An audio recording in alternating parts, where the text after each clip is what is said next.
नमस्कार, मैं दीपक शर्मा और मेरे YouTube मंच पर आपका स्वागत है। दोस्तों, एक कहावत है, 100 सुनार की और 1 लोहार की। और देश के चुनाव में यही स्थिति उत्तर प्रदेश की है। सारे प्रदेश एक तरफ, उत्तर प्रदेश एक तरफ। और शायद इसीलिए 2004 में जब वाजपेयी देश का चुनाव हारे, तो इसलिए हारे क्योंकि यूपी हार गए। और 2009 में आडवाणी इसलिए फेल हुए क्योंकि यूपी में फेल कर गए। और 2014 में मोदी ने जीत का रिकॉर्ड इसलिए तोड़ा क्योंकि यूपी में जीत का रिकॉर्ड तोड़ दिया। और शायद ये जो मंत्र है कि यूपी हारे तो इंडिया हारे, यूपी जीते तो इंडिया जीते, इस मंत्र को सबसे पहले इसकी रिसर्च करी मोदी और शाह ने। अब सच ये है कि मोदी और शाह की जो पूरी स्टडी थी उत्तर प्रदेश की, वो इस आदमी के गोल्डन फॉर्मूले पर आधारित थी, काशीराम के फॉर्मूले पर। और काशीराम का ये जो गोल्डन फॉर्मूला है, उसी ने मोदी और शाह के लिए हिंदुस्तान का दरवाजा खोला।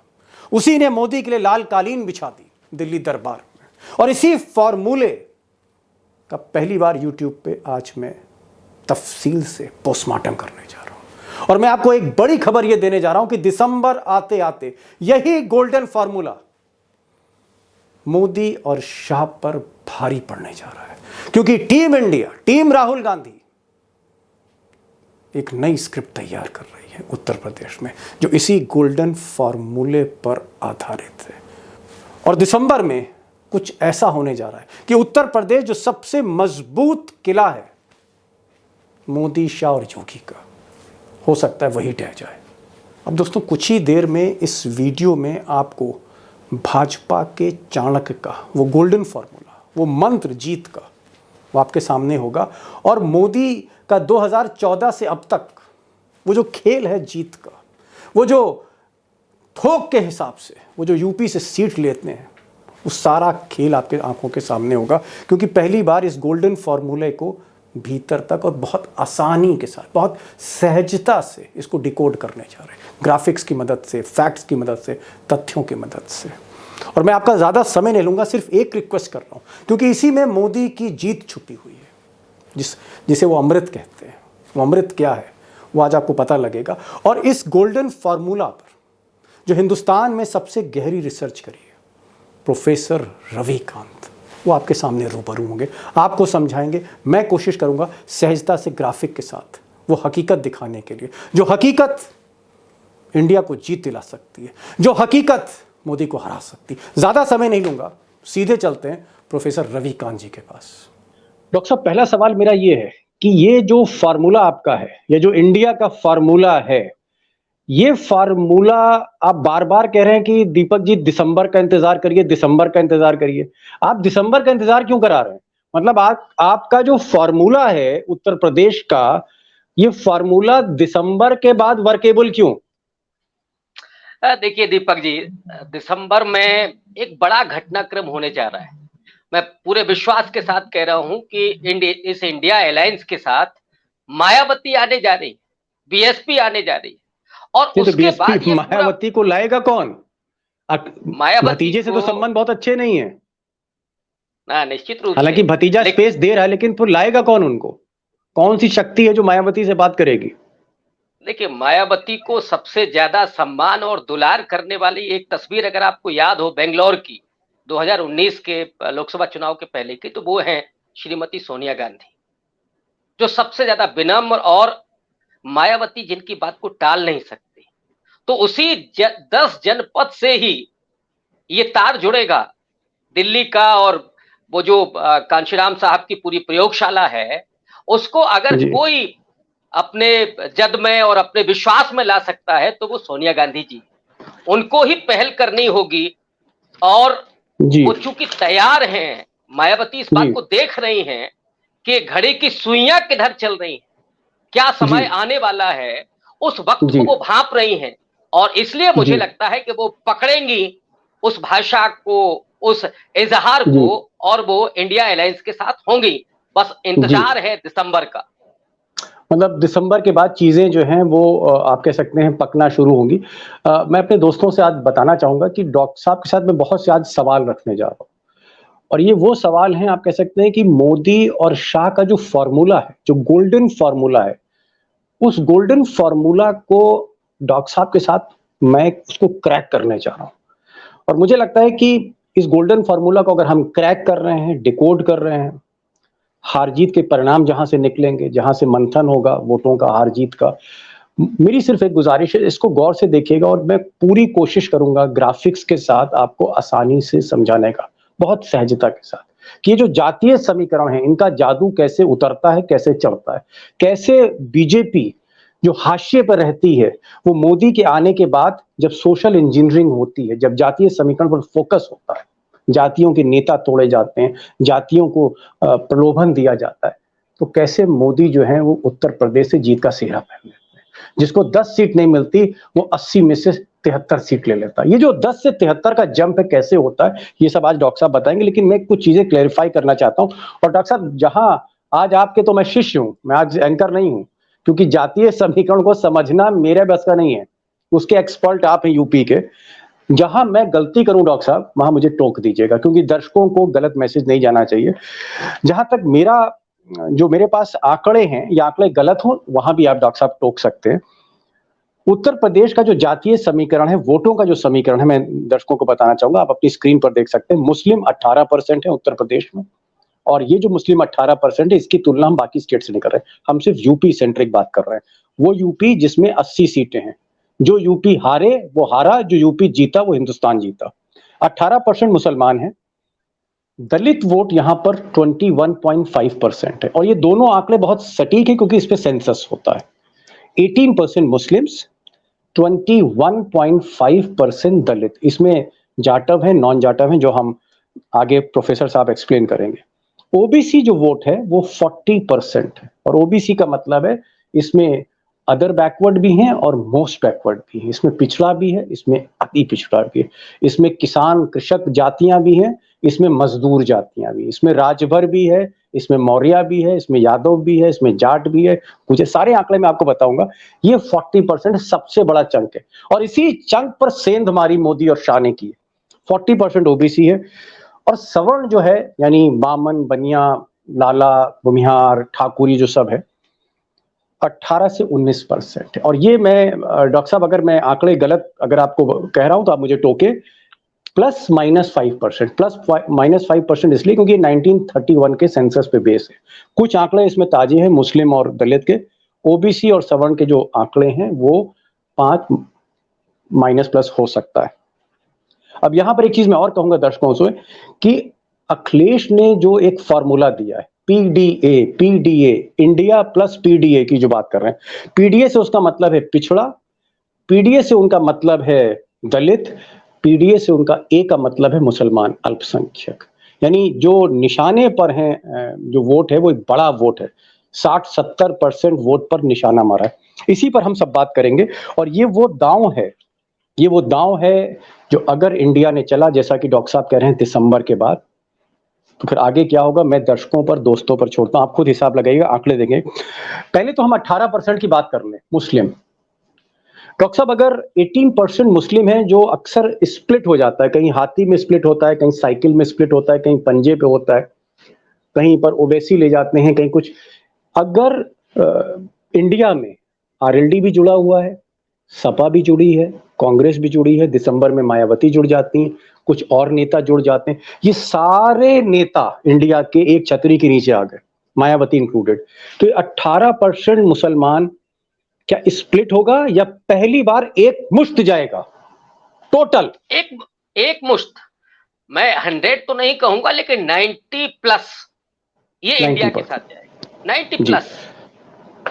क्योंकि यही वो वोट बैंक है जो कहीं ना कहीं जो बीजेपी ध्रुवीकरण ही इस 18% के थ्रू करती है।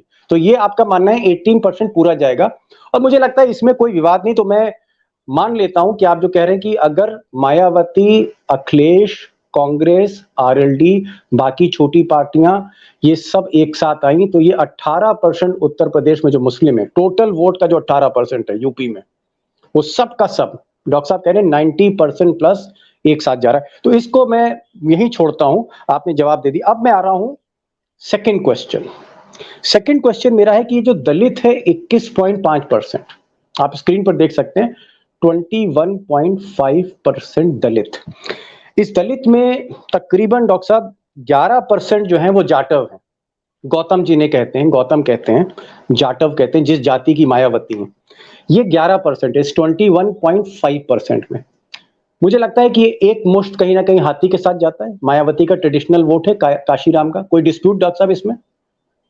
नहीं, इसमें कोई डिस्प्यूट नहीं है, बशर्ते मायावती इंडिया अलायंस के साथ हो, लड़ते हुए दिखें, तो ये 100% वोट जाता है मायावती के साथ, क्योंकि वो बहुत इमोशनली भी जुड़ा है, वैचारिक रूप से तो जुड़ा ही है, इसलिए उसके कहीं और जाने की संभावना नहीं है। हाँ, कहीं टिकट अगर बीजेपी ने दिया है तो वो थोड़ा हो सकता है, तो वैसे तो सवर्ण वोट भी आ सकता है, इसलिए उसको हम अभी 100% ही मान करके चल रहे हैं।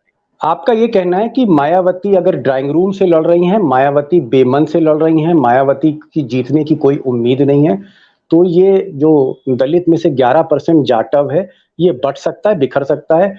लाभार्थी या पैसे के बल पर इसको अमित शाह जैसे धन्ना सेठ जो उतारते हैं चुनाव में, वो खरीद सकते हैं। अदरवाइज अगर मायावती मजबूत हैं तो ये वोट 100% फिर हाथी पे ही चढ़ेगा। ये कहना चाह रहे हैं? डेफिनेटली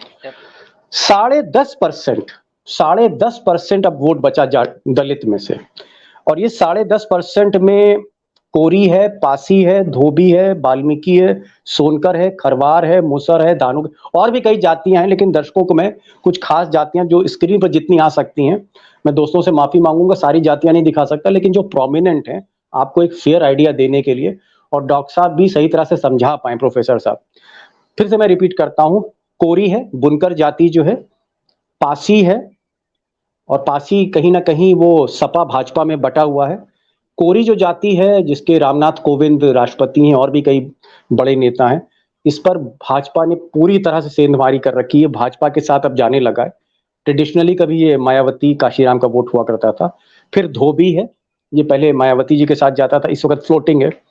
वाल्मीकि और सोनकर जो आप देखेंगे तकरीबन 2.5% है, दलित में 2.5% है। वाल्मीकि सोनकर, ये आइडियोलॉजिकली बीजेपी से जुड़ा हुआ वोट है। सोनकर और वाल्मीकि, ये हिलता नहीं, ये मायावती भी नहीं ले पाती हैं जब तक वो पूरे जीत के उन्मान पर ना हो।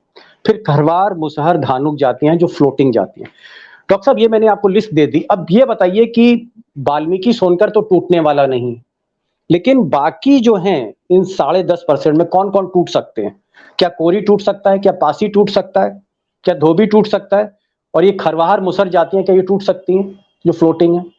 और कैसे टूटेंगी? देखिए दीपक जी, उत्तर प्रदेश में एससी की 66 जातियां हैं, उसमें से 6 जातियां विजिबल हैं जिनके हम लोग नाम ले रहे हैं। बाकी 60 जातियां ऐसी हैं जिनकी संख्या बेहद कम है या प्रदेश के कुछ हिस्सों में वो सीमित हैं, इसलिए उनकी बात कम होती है। लेकिन नॉन जाटों को बीजेपी ने अपने साथ जोड़ा बेहतरीन सोशल इंजीनियरिंग जरिए, और ये उत्तर प्रदेश कांशीराम साहब की जमीन है, और इसको उनको बिना समझे, उनको बिना पढ़े राजनीति नहीं हो सकती। और इसको अमित शाह ने, नरेंद्र मोदी ने, आरएसएस ने बखूबी समझा, और इसलिए एंटी जाटो सेगमेंट पैदा करके इन जातियों को अपने साथ खींचा था। लेकिन आपने बिल्कुल स्पष्ट आंकड़ा दिया कि सोनकर और वाल्मीकि आइडियोलॉजिकल जुड़े हुए, और उसके बहुत सारे कारण हैं, कभी हम लोग उस पर और बात करेंगे। आरएसएस ने मेहनत करी उसमें काफी, हाँ जी, और उनको लड़ाया मुसलमानों के खिलाफ। लेकिन जो कोरी है दूसरे नंबर पर है जाटव के बाद, फिर पासी है लगभग बराबर है कोरी के, फिर धोबी आता है। ये जातियां बेमन से बीजेपी के साथ हैं, कुछ मुखौटों के कारण, नेताओं के कारण उनके साथ हैं।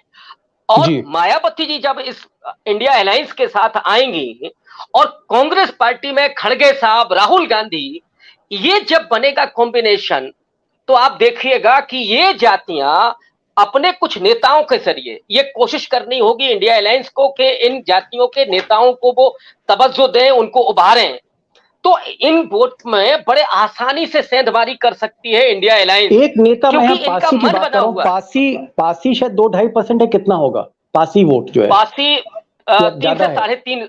3.5 पासी का जो सबसे बड़ा चेहरा है इस वक्त उत्तर प्रदेश में वो इंद्रजीत सरोज साहब हैं। इंद्रजीत सरोज और इंद्रजीत सरोज साहब को वो अखिलेश के बहुत खास हैं। हालांकि मैं आपको बता दूं दर्शकों को कि इंद्रजीत सरोज जिनकी आप तस्वीर देख रहे हैं, इनको पूरी कोशिश करी अमित शाह ने अपने कब्जे में लेके, क्योंकि 3.5% ये दलित वोट वो चाहते थे, लेकिन इंद्रजीत सरोज गए नहीं। और इंद्रजीत सरोज की वजह से पासी वोट स्प्लिट हो रहा है इंडिया में और बीजेपी में। कोरी का बता दीजिए, कोरी में क्या होगा?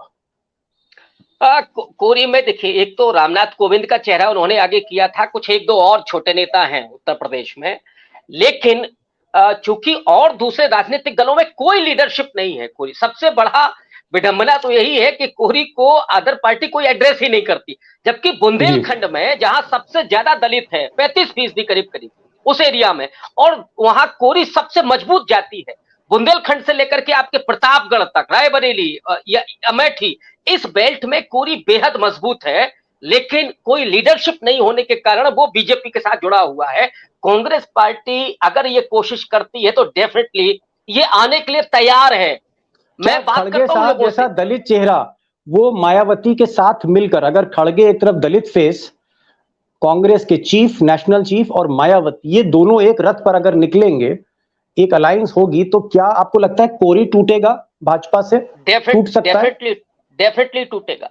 नहीं तो और ये खास क्यों करके टूटना वो चाहते भाव, हैं? ये जो नॉन जाटव दलित वोट है, ये जैसे आपने कहा कोरी है या पासी है या धोबी है या खरवार है, मुसर है, धानुक, ये क्यों टूटेंगे? ये क्यों ब्रेक हो सकते हैं? क्या इनकी आकांक्षाएं पर बीजेपी के वादे खरे नहीं उतरे, बीजेपी ने कुछ किया नहीं, या इनको लगता है बीजेपी एक सवर्णों की पार्टी है at the end of the day, ऐसा लगता है? दीपक जी डेफिनेटली वो है, लेकिन अगर आप एनसीआरबी के आंकड़े देखें, मैं सरकारी आंकड़ों की बात कर रहा हूं, 150% दलितों पर उत्पीड़न बढ़ा इसी उत्तर प्रदेश में।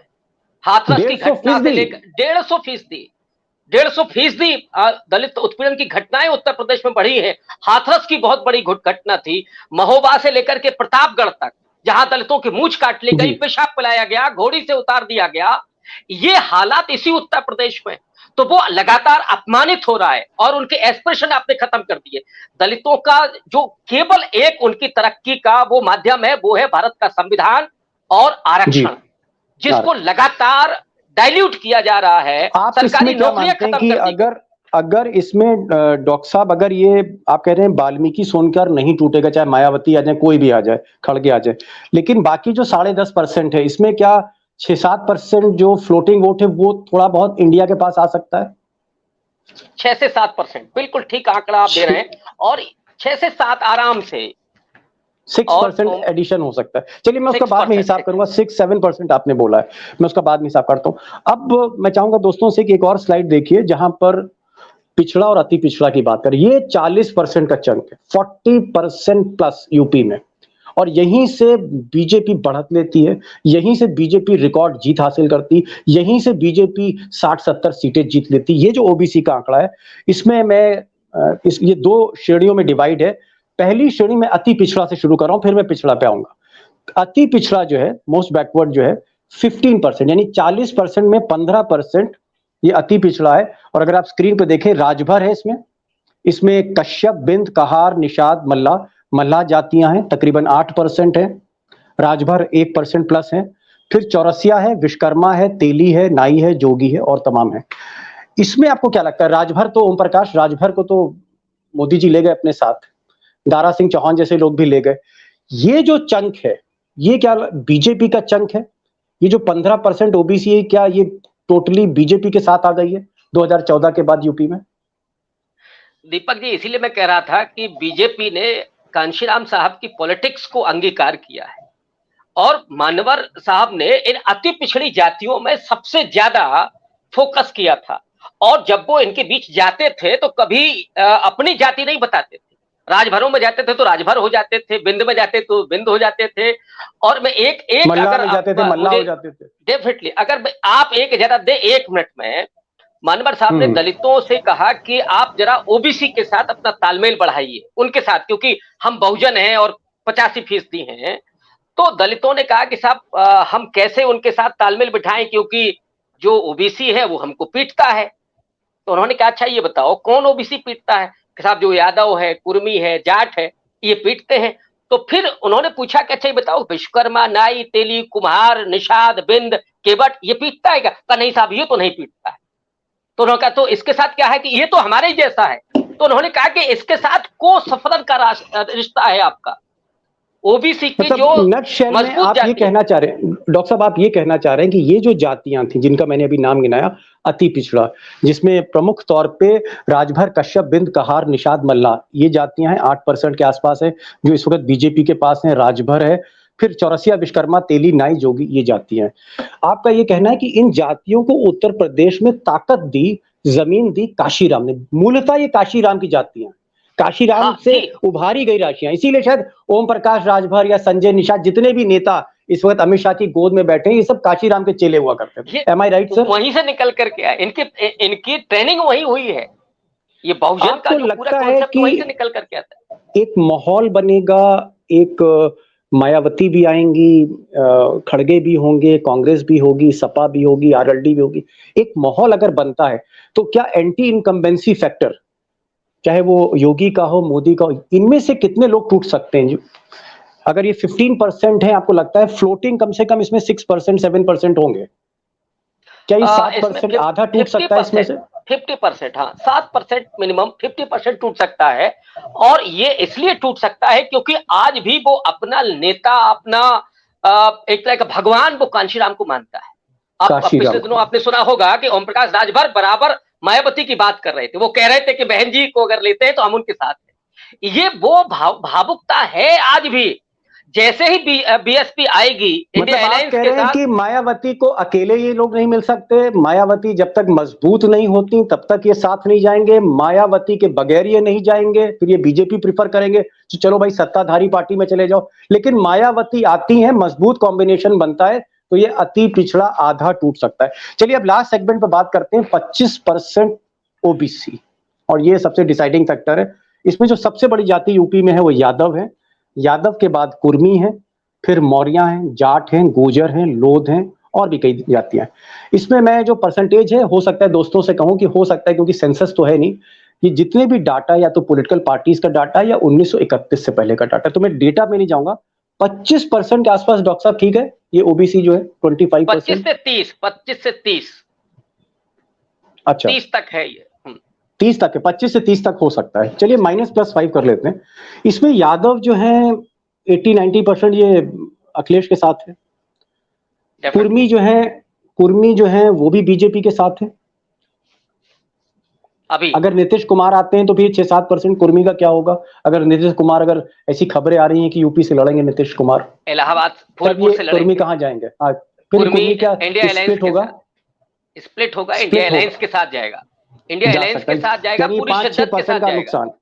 जाट, क्योंकि जैन चौधरी इंडिया में है, आरएलडी इंडिया में, तो जाट आपको कितना लग रहा है, कितना शिफ्ट होगा?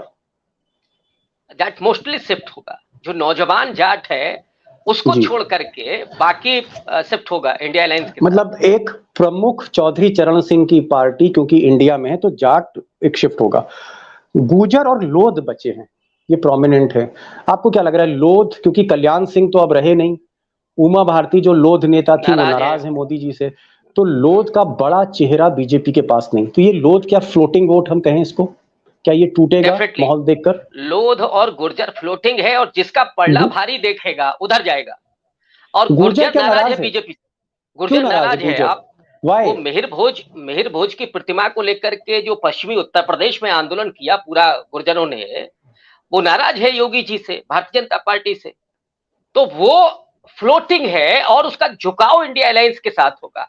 और जैसे ही वो पल्ला भारी देखेगा वो इंडिया अलायंस के साथ चला जाएगा। जी डॉक्टर साहब, मैं फाइनल कर रहा हूं, मैं समझ गया आपने जो बताया।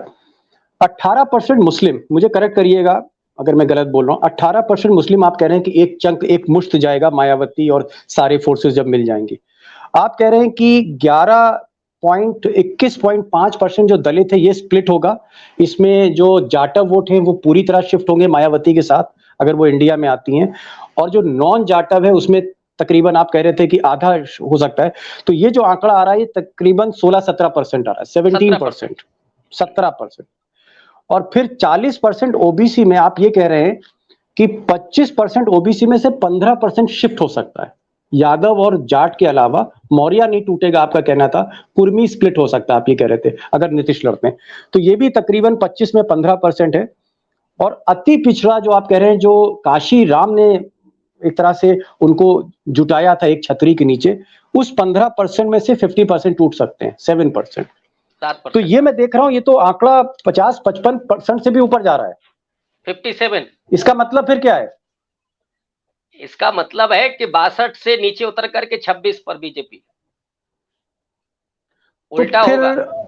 अगर ये गोल्डन फॉर्मूला है जिसको आज हमने पहली बार डाइसेक्ट किया है यूट्यूब पे, और मुझे लगता है कि समय कम था और हम बहुत ज्यादा इसको एक्सपेंड नहीं कर सकते थे, एक चीज मैं आपसे जानना चाहूंगा, ये विनिंग फॉर्मूला तो अमित शाह और मोदी जी को भी पता होगा, क्योंकि उसी पर उन्होंने भी अपनी जीत दर्ज करी। यही फार्मूला उनका भी था 2014 में, 2019 में, 2017 में, 2022 में विधानसभा जो चुनाव हुए थे। क्या मायावती एक डिसाइडिंग फैक्टर है? Last question, is Mayawati the catalyst, is Mayawati the deciding factor? निश्चित रूप से। देखिए, बीजेपी के पास दो नारे रहे, एक हिंदुत्व, दूसरा राष्ट्रवाद। ये सिर्फ नैरेटिव रहता है, ऊपर दिखाने भर के लिए, अंदर जो नीचे पूरा सोशल इंजीनियरिंग, माने उन दो नारों के भीतर कांशीराम साहब काम करते हैं। यही बीजेपी की ताकत है, यही विनिंग कॉम्बिनेशन है उनका, यही विनिंग फैक्टर है। अगर आप इसमें सेंध मारते हैं और उस नैरेटिव को कमजोर करते हैं तो डेफिनेटली ये पड़ला उलट जाता है। और इसीलिए मैं कह रहा हूं कि जैसे ही मायावती इस तरफ आती हैं, वैसे ही इंडिया अलायंस इतना वजनदार हो जाता है कि भारतीय जनता पार्टी को मुश्किल होगा, दिल्ली उसको दिखाई तक नहीं देगी, इतनी दूर होगी दिल्ली। इसलिए मायावती का अगर नहीं आती तो मायावती को डबल नुकसान है, उनको सीटें भी नहीं मिलेंगी और उनका वोट भी अमित शाह छीन के ले जाएंगे, ऐसा लगता है आपको? बिल्कुल, दुकान ही बंद हो जाएगी। एकदम एकदम एकदम। और अगर वो अलग रहती हैं तो उनका कोई मतलब नहीं। सर्वाइवल, यानी मायावती के लिए भी एक सर्वाइवल की लड़ाई होगी है, और शायद इसीलिए वो भी आचार संहिता का इंतजार कर रही हैं कि आचार संहिता लगे, कोड ऑफ कंडक्ट लगे, तो कम से कम ईडी, सीबीआई, इनकम टैक्स की धमकी से दूर होकर फिर वो हो सकता है हाथी उनका घर से निकले और इंडिया की बारात को ज्वाइन करे। आप शायद ये कहना चाह रहे हैं।